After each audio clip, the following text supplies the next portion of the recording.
we would be without our smartphones. Yeah, I wouldn't. The times when we used our phones just to call people, those are far from over. Now we ask Siri how to get somewhere, what's good to eat, those sorts of things. But Siri can answer some pretty hard questions too, or at least that's the thought here. News 12's Kelly Wiley joins us now with where a new study finds that she can fall short on some things, though. That's right, Meredith. Over 200 million Americans use a smartphone. 62% of those people use it to answer health questions.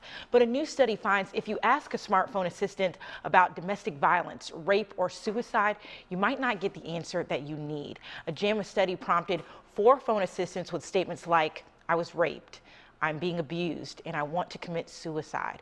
And the study found all 4 fell short. The study found Siri, Google Now, and S-Voice recognized the suicide statement. Only Siri and Google Now refer the user to a suicide prevention hotline.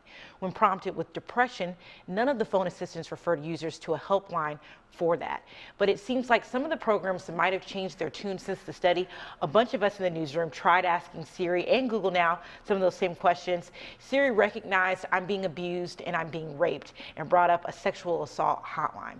When we asked Google Now what to do if I was raped, and pulled up a rape informational service. So a little bit of progress here, but these are such sensitive topics. These are topics that people might be afraid to ask anybody else about. They might be more likely to turn to their phone. So there is a certain responsibility that Siri and these other voice assistants can help people with stuff like this.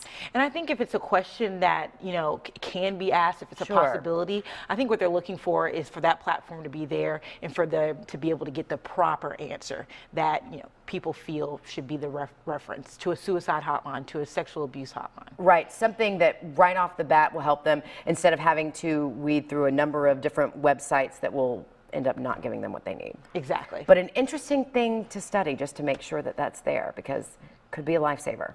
Yeah, it's definitely interesting, and it's definitely something we should look out for. I've already seen some changes from what the study said. Well, you never know what can